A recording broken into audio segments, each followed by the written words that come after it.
From the Oklahoman newsroom, this is the Thunder Update. I'm Jenny Carlson here with Eric Horn, Thunder beat writer, fresh back from Los Angeles and the All-Star game. Eric, the game actually ended up being competitive. I know it was high scoring, and some people that don't watch the NBA might say, no defense, no competition. But it really was, especially there in the fourth quarter. Nobody plays defense in the All-Star game, so that shouldn't be anybody's gripe with the All-Star game to begin with. If anything, more people had a gripe with the pregame show and the national anthem. And, you know, warranted. It wasn't very good. But the game itself was fantastic. You had Team LeBron, which had Russell Westbrook and Paul George on it, go down by double digits, and then you saw the tangible fight back in the second quarter, and then of course we got the fourth quarter in which you got some great plays from Russell Westbrook. Big time plays from LeBron James, showed why he's the best player in the world. And these guys are really trying down the stretch. And I think that this new format, I think that the All-Star game, these guys playing for charity and the money of the winners going to charity, and also the losers' money went to charity as well. I think it was just a great boost for the NBA during this weekend. It seems like this is a format that's likely to stick, don't you think? Yeah, with some tweaks, of course. I mean, sure. A lot of media members were griping about the draft not being published or not being aired on TV. Yeah. I think that's something you might see change eventually. Even some players thought that might be a good idea. But for the sensitivities of the players for the first year, I think this was probably the right way to go about it. What's the appetite for years to come? Yeah. I think it was definitely an interesting format that people enjoyed. And the players seemed to, too, because you had guys like LeBron playing alongside Russell Westbrook, Paul George, in conferences that they don't normally get to play with each other. It's always against each other. And we saw Russell Westbrook and Paul George have a huge impact on what LeBron James did. You said best player in the world. I agree.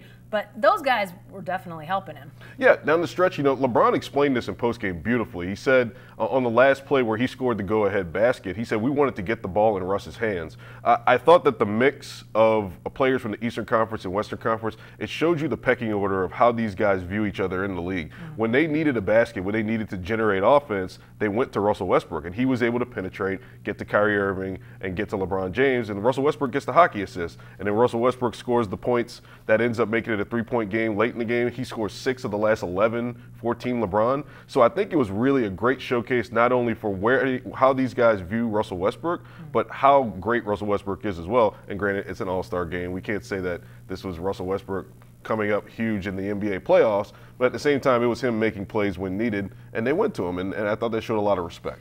You know, the way this played out when you've got guys playing with each other that don't normally play with each other, I'm wondering if there's any concern amongst anyone in the NBA that this could add to the super team push. Maybe the NBA has just decided we're embracing this. We don't care. You know, this gets great ratings. But, you know, when LeBron gets a taste of playing with Russell Westbrook or gets a taste of playing with Paul George, I mean, does any of that start to be a level of concern for executives out there that say, oh boy, this is just going to breed more and more super teams? I think it's more of the off-court canoodling than the actual playing together. You know, these guys don't really get to play together that much. Yeah.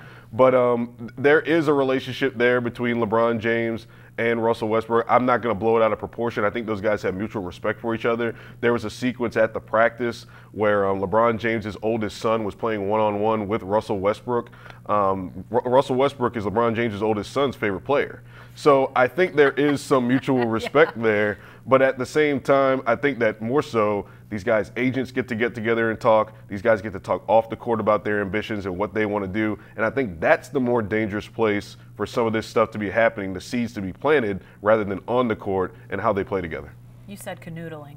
I said canoodling. It's Monday. I'm fresh, man. Oh, it's not Monday. It's Tuesday. Monday. I'm not fresh, and I said canoodling. This video is going off the rails because you said words like canoodling. But let's talk about the Thunder getting back on track, to use that again. They'll be playing again Thursday night, go to Sacramento.